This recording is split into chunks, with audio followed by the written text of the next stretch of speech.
Berdasarkan informasi yang berhasil saya dapatkan dari Wordsgen, manga One Piece chapter 1036 akan berjudul Mencari Tempat Untuk Mati adalah Jalan Hidup Seorang Samurai.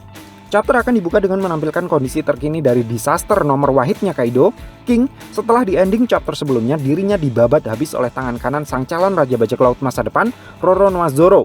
Sama halnya dengan Queen yang tamat dengan satu serangan di ending chapter sebelumnya, perlawanan King juga berakhir dengan cerita yang nyaris sama. Namun sebelum kita benar-benar dibawa pergi meninggalkannya dalam kondisi kritis untuk berpaling ke pertarungan lain yang masih belum selesai, kita akan melihat sedikit flashback tentang masa lalu King. Sayangnya, sumber kita masih belum menjelaskan cerita flashback macam apakah itu. Apakah flashbacknya itu berkaitan dengan kehidupan King sebelum bertemu dengan Kaido, atau cerita flashback tentang kehidupan King setelah berlayar bersama Kaido. Tapi apapun itu, tentu akan sangat menarik untuk kita nantikan.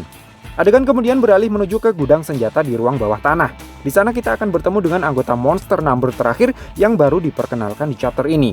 Namanya adalah Rocky, Numbers pemegang nomor punggung 6 yang ternyata adalah penjaga dari gudang senjata di bawah kastil Onigashima.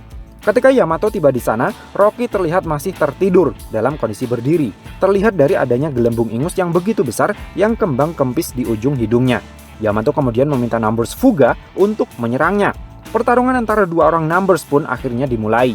Sementara itu di salah satu ruangan di lantai 2 kastil, Usopp yang sudah berhasil sampai di ruangan tempat Kinemon dan Okiku berada, terlihat sedang mati-matian melindungi dua orang Scabbards yang sedang terluka parah tersebut dari gempuran musuh.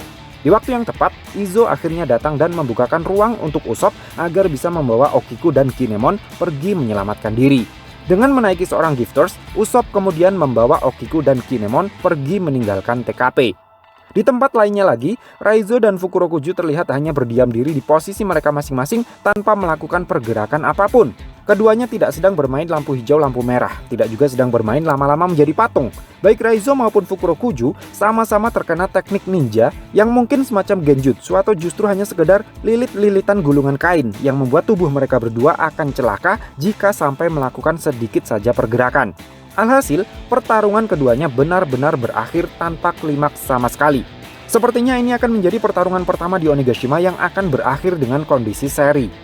Adegan kemudian berpindah lagi ke tempat si agen CP0 berada.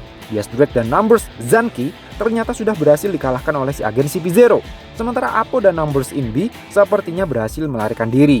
Dengan kalahnya Diaz Drake di tangan si agen CP0 ini, maka seluruh dinosaurus di Onigashima secara resmi sudah punah. Si agen CP0 mengatakan jika bajak laut dari generasi terburuk berhasil mengalahkan seorang Yonko, maka itu mungkin akan mengubah tatanan dunia. Adegan kemudian berpindah ke atap dom untuk melihat kelanjutan pertarungan antara Monkey D. Luffy versus Kaido. Pertarungan antara Kaido versus Luffy kini sudah tidak terlihat berat sebelah lagi. Keduanya saling beradu serangan dalam intensitas yang sangat tinggi. Dengan menggunakan Kanabonya, Kaido berhasil mengoplok Luffy dengan cukup kuat. Di saat bersamaan, Luffy juga berhasil menyerangkan tinjunya ke salah satu bagian tubuh Kaido yang membuat keduanya terpental secara bersamaan. Uniknya, keduanya justru terlihat sangat menikmati pertarungan tersebut. Keduanya tertawa bersama dan tidak terlihat ada kebencian lagi di antara mereka berdua. Luffy bilang, ini menjadi semakin menyenangkan. Kaido kemudian menjawab, sama persis dengan yang aku pikirkan. So, iya menurutmu Cah? Terima kasih sudah mampir ke channel kami. Jangan lupa like, share, dan subscribe jika menurut kalian video-video kami cukup menarik untuk ditonton. Sampai ketemu lagi dalam video kami yang berikutnya, and matur nuwun.